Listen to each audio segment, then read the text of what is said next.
C'est l'information que Tesla, pour le coup, donc, a tweeté. En tout cas, ça va bouger en 2025. Ben, j'ai envie de te dire qu'il serait temps parce que les choses pour Tesla, finalement, n'évoluent pas énormément, surtout par rapport à leurs promesses. Je te rappelle, j'avais dit on va vendre 10 millions de voitures, 20 millions, ça stagne, voire des fois, ça dépend des trimestres ou des mois, ça a tendance à baisser.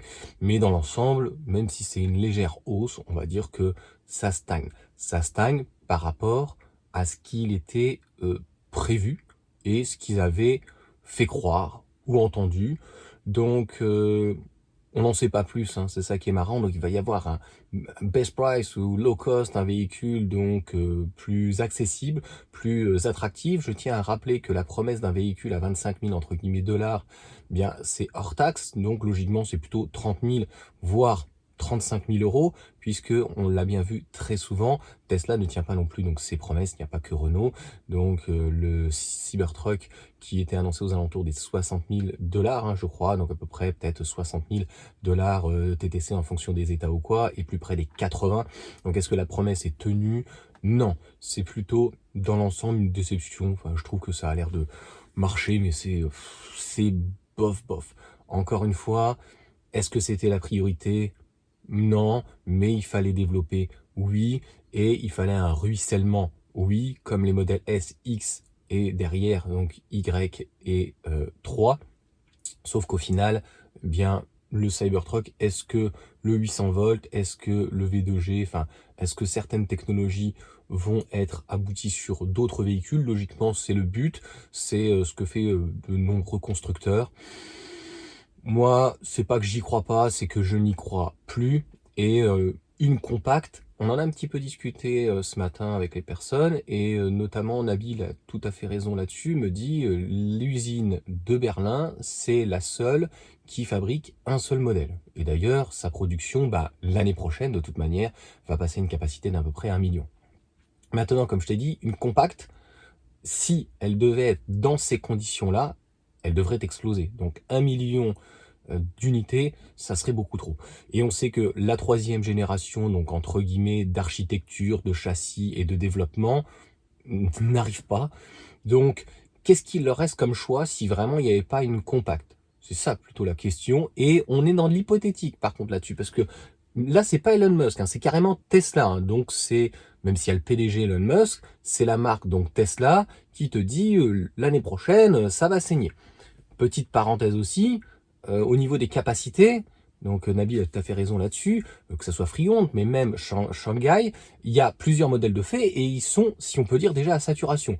Je ne sais même plus où ça en est avec le Mexique. Je crois que ça a repris, ça n'a pas repris. Pareil avec l'Inde. Et puis à un moment donné, donc il y avait un pourparler avec l'Espagne ou autre ou quoi que ce soit. Bon, bref, je dirais qu'au niveau des usines, ça bouge plus trop. Les capacités, c'est certainement encore 1 million de véhicules, mais pas plus d'usines, pas plus de capacité non plus pour pouvoir vendre. Donc en gros, s'il n'y a pas de troisième génération et un véhicule compact avec le logiquement robotaxi, en fait le robotaxi n'arrivera pas avant 2-3 ans. Donc le développement de ce véhicule en prod ne rentrera pas en production d'ici 2-3 voire 4 ans et en Europe peut-être 10 ans. Donc clairement, c'est trop tôt pour cette troisième génération. Cette troisième génération, si elle devait arriver, ça serait certainement à ce moment-là. Donc, qu'est-ce qu'il leur reste comme possibilité? C'est d'ailleurs Didier Choucroute Garage qu'on avait parlé, c'est des choses qui peuvent se faire, c'est-à-dire au niveau du modèle Y, ce châssis, c'est de faire un petit modèle Y. Bon, tu vas me dire où, pourquoi, comment.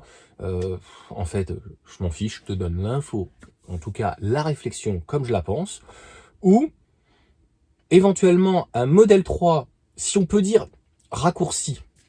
Euh, un modèle en fait en tout cas 3 sur base peut-être d'Y avec toutes les pièces de la 3 et éventuellement pourquoi pas un haillon, ça pourrait grave marcher. 4,72 m, tu passes à 4,40 m en haillon et comme je l'ai déjà dit, donc cette batterie de 60 kWh, alors peut-être que comme à Berlin il y a énormément de spécificités, ils ont revu donc un châssis, faire quelque chose de structurel avec une sorte de modèle 3. Honnêtement, c'est pas, ça serait en termes d'industrialisation, ça serait pas trop compliqué à faire. Mais tu sais bien, donc Tesla, ils ont pas envie, ils font rien comme tout le monde et ils ont pas trop envie de se prendre la tête et de faire du recherche-développement. Donc il n'y a pas eu de réelle évolution. Le modèle S et le modèle X est extrêmement vieillissant et il n'y a pas eu de grosse évolution depuis réellement quelques temps. On le voit avec le modèle 3 Highland, c'est bien, il y a un écran à l'arrière et des sièges ventilés. Il y a un style, moi, que je trouve beaucoup plus joli. Après, ça, c'est les goûts et les couleurs, peut-être une suspension retravaillée, quelques petits trucs, mais c'est c'est plus qu'un restyling, clairement. C'est pour moi un nouveau modèle, mais il n'y a pas eu de modification, en tout cas structurelle, ni au niveau du châssis, ni au niveau de la batterie, ni au niveau du moteur. C'est ça, en fait, le plus important. Et sur le modèle Y, en fait, qui est, entre guillemets, vieillissant, il n'y aura pas non plus de modification. Donc, la marque, les différents modèles sont relativement, si on peut dire, vieillissants pour peut-être de nouveaux clients et d'apporter donc encore des nouveautés. Donc les nouveautés, pour moi, c'est une modèle 3 qui aujourd'hui est aux alentours des 40 000 euros. En Europe, en Chine, elle est un peu moins chère, aux alentours des 20 000 euros.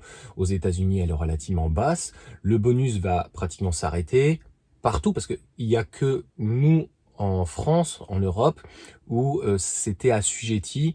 Donc c'était une exclusivité mondiale, en tout cas européenne, c'est-à-dire qu'on n'avait pas le droit de faire ça, donc on a réussi à trouver un subterfuge et tout machin pour pas donner le bonus en fait à des constructeurs entre guillemets étrangers, chinois, américains, coréens, etc. Donc en Allemagne ils ont arrêté le bonus, mais en Espagne par exemple, le modèle Y, entre guillemets, jouit d'un bonus, ou au Luxembourg par exemple il y a actuellement un bonus, ou en Flandre par exemple, par Wallonie, mais en Belgique donc du côté flamand, il y a donc un bonus. Si tous ces bonus entre guillemets s'arrêtent, ça serait l'opportunité, soit qu'elle soit construite à Shanghai, mais il va y avoir de la place donc à Berlin. Donc la question est de savoir à Berlin qu'est-ce qu'ils vont produire. Donc comme je te dis, un modèle plus petit Y. C'est pas que j'y crois pas, c'est qu'il y a une possibilité toute simple sans faire malheureusement un haillon. Et on voit que par exemple la Tipo n'a pas de haillon, c'est une 4 portes. Voilà l'analogie qu'il a fait, ce grand fou, c'est pas possible ça. Entre une Tipo et une Model 3, mais je m'en fiche, c'est l'idée en fait. Même si ça reste sur 4,72 m au pire, il y a beaucoup de choses que tu pourrais retirer et qui ferait qu'on aurait un prix aux alentours des 30 000 euros, donc le prix d'une compacte. Donc on a bien vu que ça réduirait à peu près le coût de 4 000 euros, voire plus au Mexique, d'enlever du cuir, d'enlever l'écran, d'enlever les LED. Alors il laisse quand même le LED blanc, mais t'enlèves les LED, t'enlèves le coffre électrique, pourquoi pas. Tu peux enlever encore plein de systèmes, les sièges chauffants.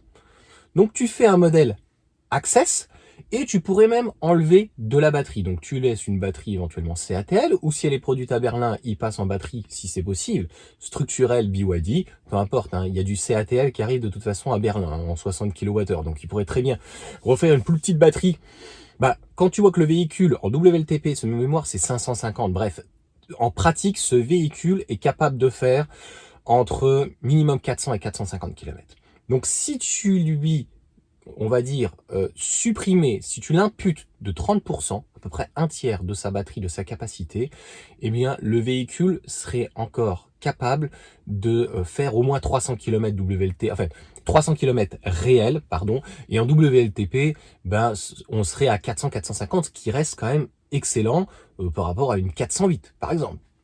Donc, l'utilité, même en batterie LFP, la batterie sur ce type de véhicule, on est aux alentours, je sais plus, il y en a une qui est à 12 à 15, on va partir au plus bas, mettons 12, t'enlèves un tiers, tu peux encore gratter 4000 facile.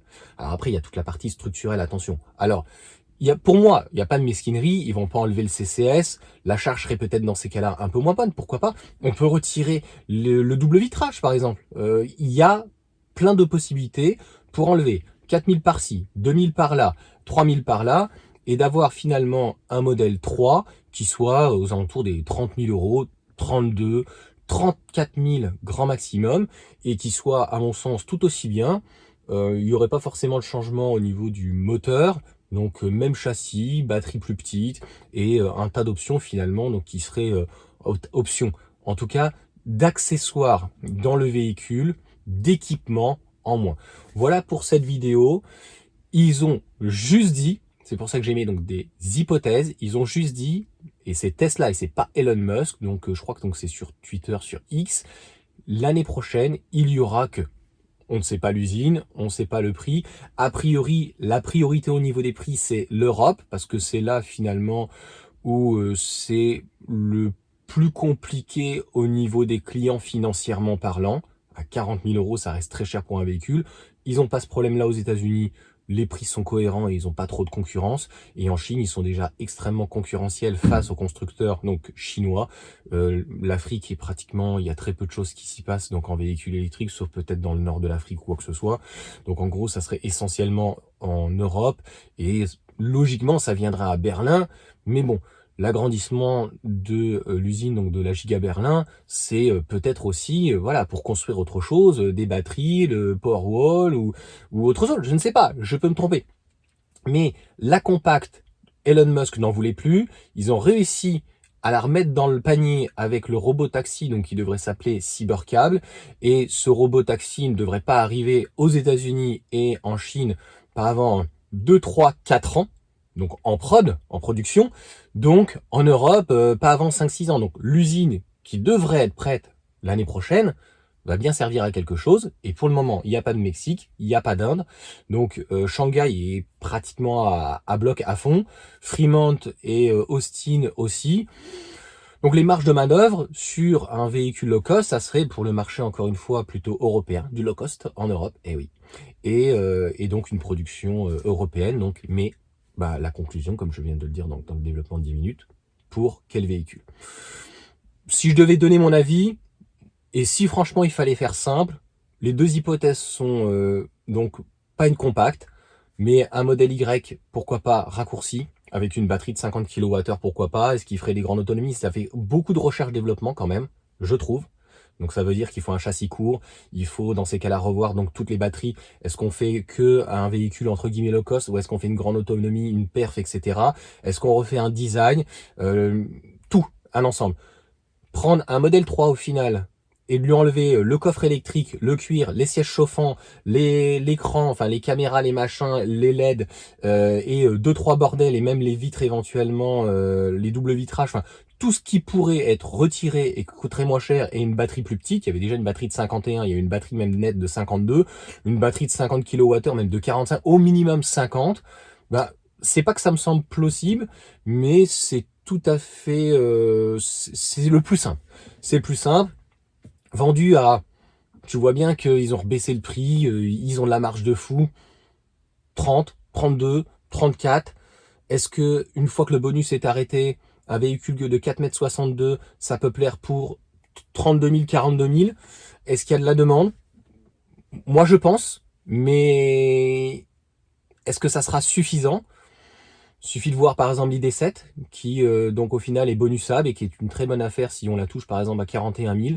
Donc 32 000 sans bonus l'année prochaine ou 2026 puisque l'usine si elle est prête mi-2025 et que la production rentre vraiment plutôt c'est ce qui parle après l'été ou septembre-octobre et que il commence donc à remplir le carnet et que ça sera plutôt pour anticiper 2026 et donc il n'y ait plus réellement trop de bonus ou quoi. Ça me semble cohérent. Et c'est tout à fait faisable, hein, au niveau et à la fois de l'usine, et d'une chaîne, et d'un véhicule qui est, entre guillemets, encore une fois, amorti, qui est donc vieillissant, si on peut dire. On parle de 2025, proposé fin 2025 peut-être, et donc réellement commercialisé 2026, ça veut dire que c'est quand même un véhicule qui est de 2019. Donc, il aurait déjà 7 ans, et donc pas de grosses modifications. Il peut y avoir aussi des modifications au niveau peut-être des feux, du full LED et peut-être des jantes aussi, hein, j'en ai pas parlé, mais au lieu du 17 pouces, peut-être passer en 16 pouces. Est-ce qu'il y a la demande pour une électrique berline, entre guillemets, à bas coût, low cost ou en access? Je pense que oui. Allez, sur ce, ciao à tous, je pense que j'ai encore une fois trop parlé. Bonne journée.